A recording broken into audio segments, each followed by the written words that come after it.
On a freezing January night in Buffalo, New York, a young woman's lifeless body was discovered hidden in the most shocking way imaginable. Amanda Wienckowski's death was first ruled an accident, but what if everything we thought was true was a lie? This is the chilling story of Amanda's murder, a mystery that has haunted a community for over a decade, and the fight to uncover the truth that refuses to die.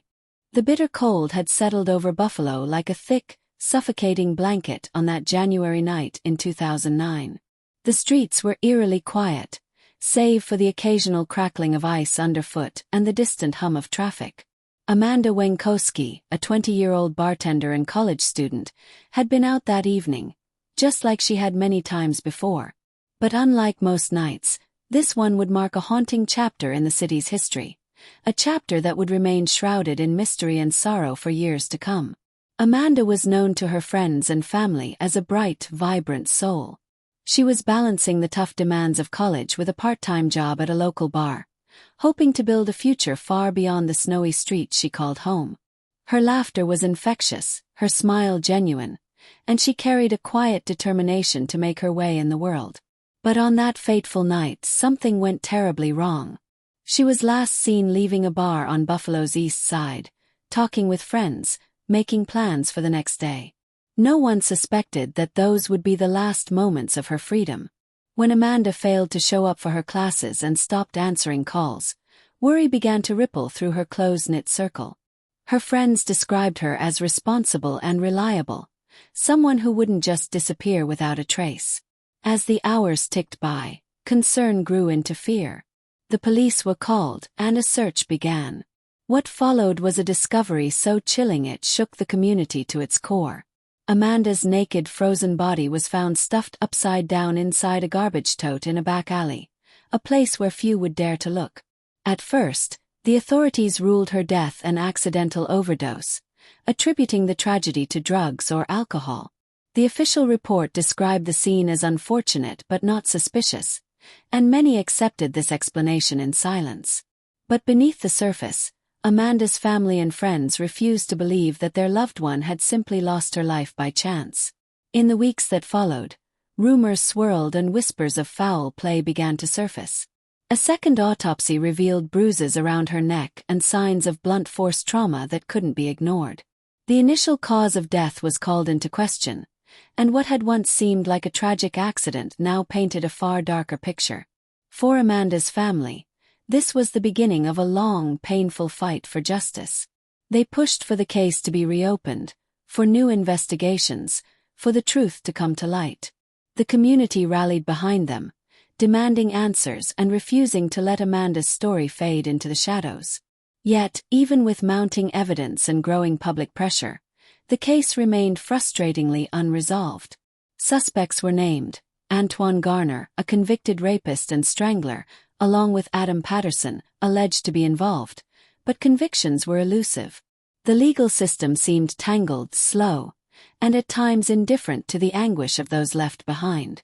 Through the years, the murder of Amanda Wienckowski became a symbol of a city grappling with violence, justice, and the delicate balance between truth and closure. It was a reminder that sometimes, the most heartbreaking stories are not just about the victims themselves but about the communities they leave behind.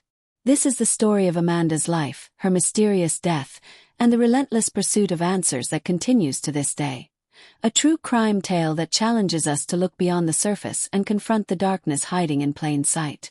After Amanda's body was discovered in that grim alley, the city of Buffalo found itself trapped between shock and sorrow. The initial narrative, of a young woman lost to an accidental overdose, felt incomplete to those who knew her. Her family especially refused to accept it.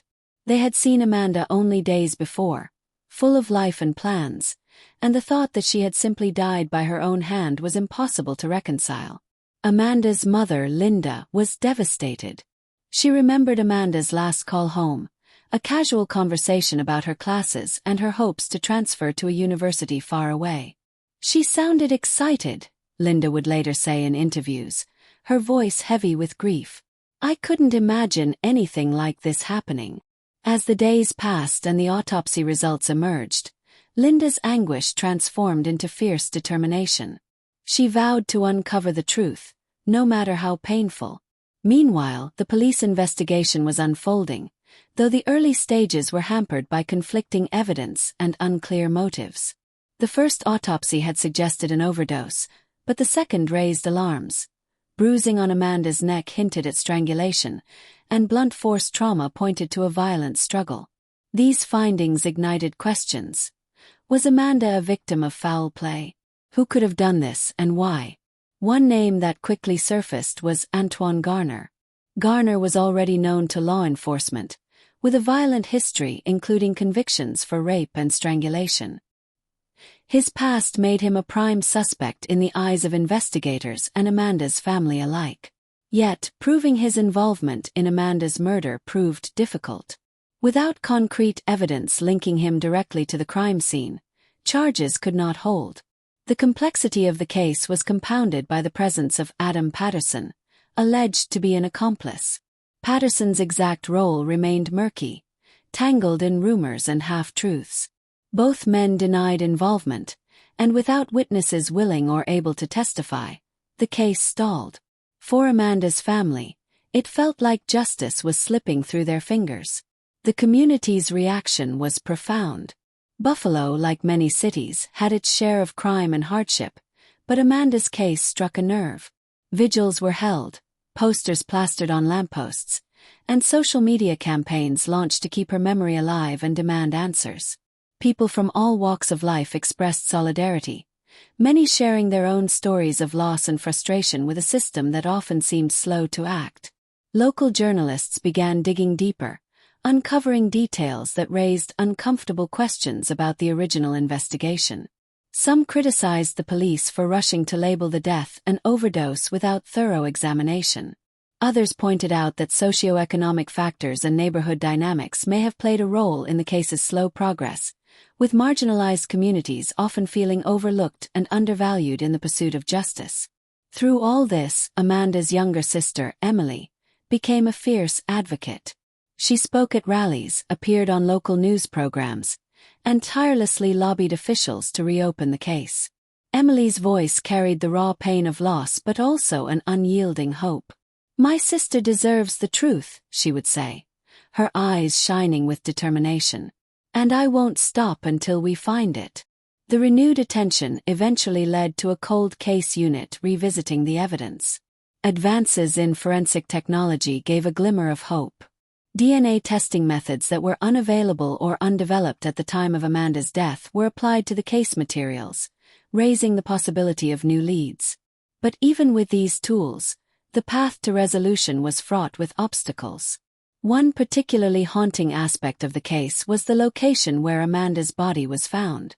The garbage tote in which she was hidden was symbolic of a deeper disrespect, a young life discarded in the cold. This chilling detail struck a chord across the city and became a focal point in conversations about violence against women, victim blaming, and the need for societal change. As months turned to years, Amanda's story was told and retold in podcasts, blogs, and community forums. It became a cautionary tale and a call to action. Each retelling brought fresh eyes and new theories, some hopeful, others heartbreaking. But amid the speculation, the core truth remained. A young woman's life had been stolen, and those who loved her were still searching for justice. The emotional toll on Amanda's family was immense. They wrestled not only with grief but with the frustration of waiting for answers, for closure, for the justice system to do what it was meant to do. The legal battles, the media attention, and the public scrutiny were exhausting, yet they persisted. Their love for Amanda fueled their resilience. In small moments, Amanda's presence lingered. A favorite song on the radio, a family photo, the scent of her perfume. These reminders were bittersweet, evoking smiles and tears in equal measure. The community, too, carried her memory, united by the shared pain and the hope that someday, justice would prevail. The murder of Amanda Wienckowski is more than a cold case. It's a testament to the strength of family and community in the face of unimaginable loss. It's a story about fighting for truth when the world seems to turn its back, about the power of remembrance, and about the haunting shadow that unresolved crimes cast on those left behind. The bitter winter winds of Buffalo didn't just chill the air, they seemed to freeze time itself for Amanda's family. Every day felt heavy, every moment a struggle to breathe under the weight of unanswered questions. For Linda and Emily, the fight for justice became a relentless mission, even as the cold months stretched into years. In the months following the discovery of Amanda's body, the family found themselves caught in a whirlwind of police reports, court hearings, and media attention. Each meeting with investigators brought both hope and despair. Hope that a new lead might crack the case wide open. Despair when progress was slow or seemed to stall altogether. Linda vividly remembered one night during a tense meeting with detectives. The room was cold and sterile, papers scattered across the table. The detective's face was grim as he explained the difficulties they faced. Lack of solid evidence, absence of eyewitnesses, and complications in linking suspects to the crime scene. "We're doing everything we can," he said, but the words felt hollow. The family had heard it before. One moment that stuck with Emily was when she sat with a cold case officer, going through photographs and forensic reports. The officer carefully explained how advances in DNA technology might finally shed light on the case, but cautioned that results could take months, even years. Emily's heart pounded with a fragile mix of anticipation and fear. Outside of official channels, Amanda's story began to resonate with many in Buffalo and beyond. Community members, activists, and local organizations rallied to raise awareness. They organized vigils under the streetlights where Amanda's life had ended, candles flickering in the winter darkness like fragile beacons of hope. People shared stories of other victims, of lost loved ones, and of the urgent need for systemic change in how violent crimes were investigated. A local journalist named Sarah Martinez took a particular interest in the case.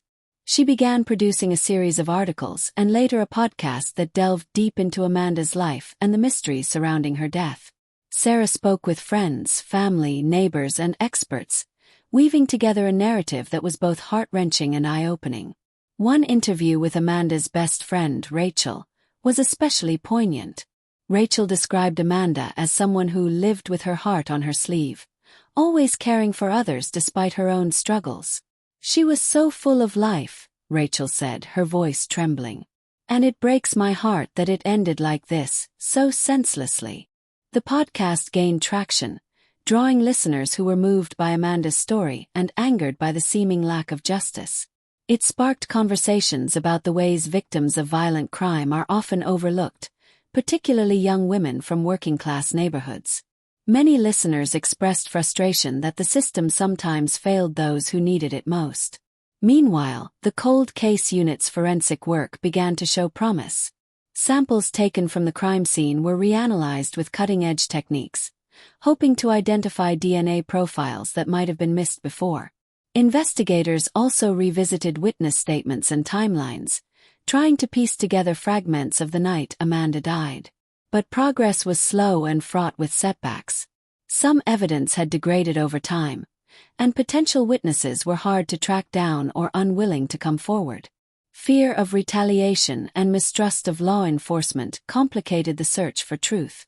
Amanda's family often felt caught between hope and heartbreak, clinging to the belief that justice was still possible. As public interest grew, pressure mounted on the local authorities. Community leaders demanded transparency and accountability, insisting that no stone be left unturned. The media spotlight pushed the case back into headlines, reigniting debates about how to better protect vulnerable populations and ensure timely investigations. Through it all, the personal cost to Amanda's family was immense. The pain of reliving the tragedy over and over again in public was a heavy burden. Yet, it was their love and unwavering commitment that kept Amanda's memory alive and fueled the push for answers. Emily, now more determined than ever, began speaking at schools and community centers about violence prevention and the importance of seeking help. She wanted Amanda's story to be more than just a tragic headline. She wanted it to inspire change, to prevent others from suffering similar fates. One particularly emotional moment came when Emily visited the spot where Amanda's body was found. The alley was unremarkable in daylight, just a narrow passage lined with old buildings and discarded trash, but to Emily it was a sacred place. She knelt there, placing a small bouquet of flowers and whispering a promise she hoped would someday be fulfilled. "We will find the truth. I promise." In the background of this personal fight was the wider issue of violence against women, a topic that had been gaining attention across the country. Amanda's case became part of a larger conversation about how society treats victims and survivors, the gaps in the justice system, and the need for compassion and reform. The story of Amanda Wienckowski was no longer just a family tragedy. It had become a symbol of resilience and the urgent call for justice that echoes far beyond one city's borders. But even as awareness grew, the shadow of the unknown lingered. Who had taken Amanda's life? And would the truth ever come to light? Time stretched on relentlessly for Amanda's family, each day a slow march through grief, hope, and frustration. The years had passed since that cold January night, but for Linda, Emily, and everyone who loved Amanda, the pain felt as fresh as if it had just happened. The echoes of her absence lingered in every corner of their lives. The empty chair at the dinner table, the silenced laughter, the unanswered questions that haunted their nights. The investigation, though stalled in many ways, had evolved into a complex web of leads, theories, and legal battles.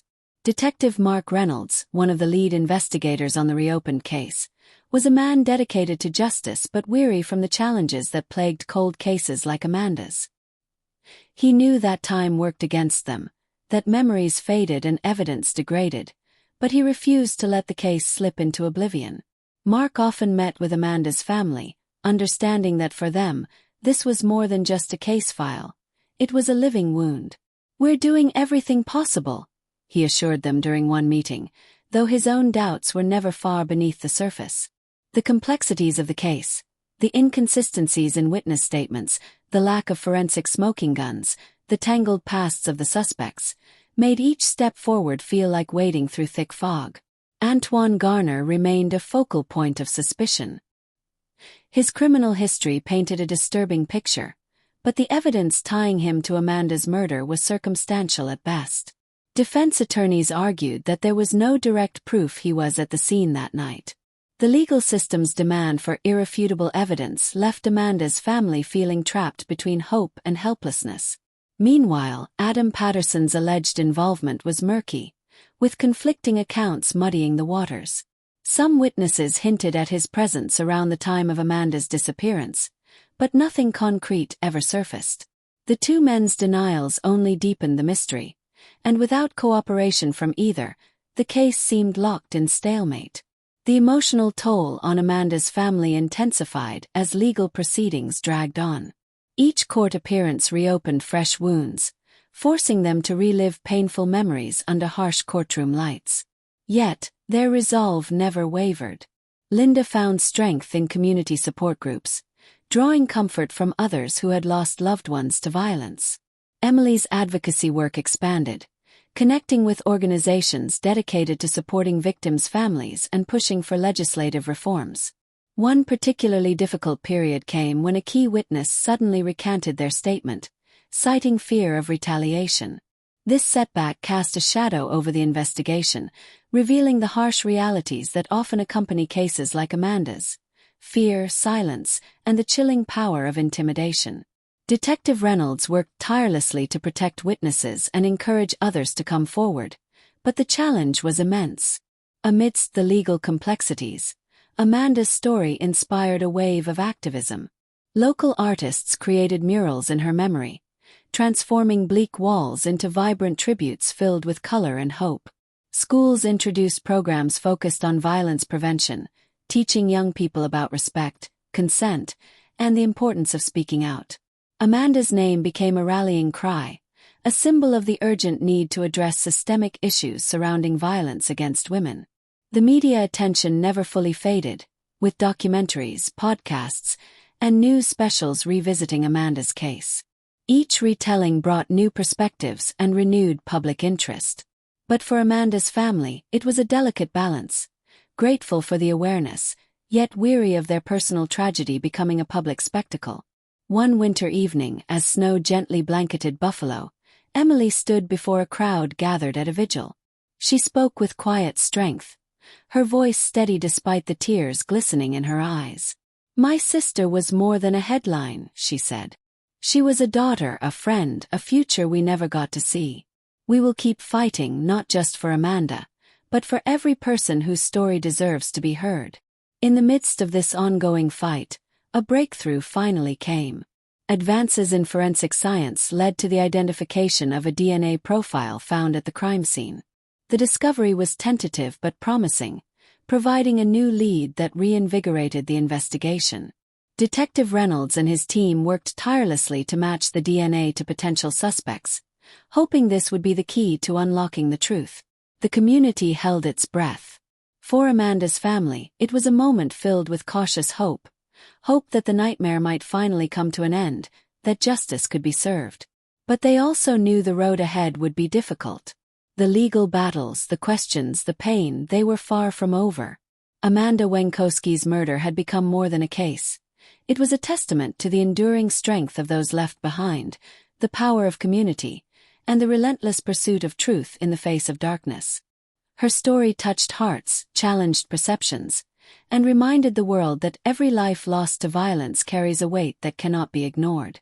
As the city of Buffalo continued to grapple with the legacy of that cold winter night, Amanda's memory burned bright, a beacon of love, loss, and the unwavering hope for justice. Word count, 2000. The months following the discovery of the DNA profile were a whirlwind of anticipation and relentless investigation. Detective Reynolds and his team pored over every lead, every connection, desperate to bring closure to Amanda's family and the community. It was a painstaking process, one filled with setbacks and moments of quiet hope. As the pieces of the puzzle slowly began to come together, it became clear that the truth was tangled in a web of betrayal, violence, and pain, far more complicated than anyone had imagined. The suspects, Garner and Patterson, remained central figures, but the evidence that emerged painted a layered picture of that tragic night. The DNA found at the crime scene matched neither suspect, introducing a new dimension to the case. This revelation forced investigators to widen their search, questioning others who had been near the area or connected to Amanda's life. The realization was both a breakthrough and a heart-wrenching reminder that the truth could still be elusive. Throughout this time, Amanda's family never wavered. Linda's quiet strength became an anchor for those around her, and Emily's voice grew louder, carrying the message that no one should be forgotten or dismissed. They met with lawmakers, spoke at conferences, and advocated tirelessly for better protections for victims and swifter justice. In the midst of the investigation, a former acquaintance of Amanda came forward with new information. Nervous but determined, this person revealed details that had been buried, details about someone Amanda had trusted, someone close who had become a shadow in her life. This confession shifted the course of the inquiry, shedding light on a motive fueled by jealousy and anger. The prosecution moved quickly, bringing charges against a new suspect whose connection to Amanda had been overlooked. The courtroom became a battleground, filled with emotion, testimony, and the painful process of reliving a tragedy that had left scars on so many lives. Witnesses testified about the events leading up to Amanda's death, revealing a side of the story that was difficult to hear but necessary to understand. The defense tried to dismantle the prosecution's case, but the weight of evidence was compelling. The community watched closely, hoping for a verdict that would bring a measure of peace. When the jury finally delivered their decision, the courtroom was thick with silence. Guilty. The words echoed through the hearts of Amanda's family and friends, a bittersweet victory born from years of pain and perseverance. It was not the justice they had dreamed of. No verdict could erase the loss, but it was a step toward healing and acknowledgement. In the years that followed, Amanda's story continued to inspire change. Her family established a foundation in her name, dedicated to supporting victims of violent crime and promoting education about prevention. Schools incorporated her story into their programs, teaching empathy, respect, and the importance of standing up against violence. Amanda's name became more than a symbol of tragedy. It was a beacon of hope and resilience.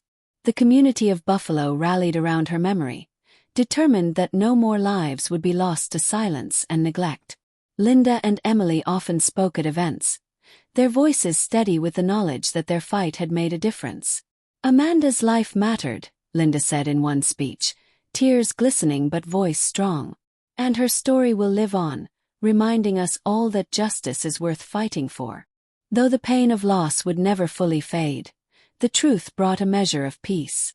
Amanda Wienckowski's life was no longer defined by the night it ended, but by the courage of those who refused to forget. Her story serves as a powerful reminder that behind every headline is a person with dreams, hopes, and a story worth telling. And in the darkest moments, the light of love, memory, and justice can still shine through.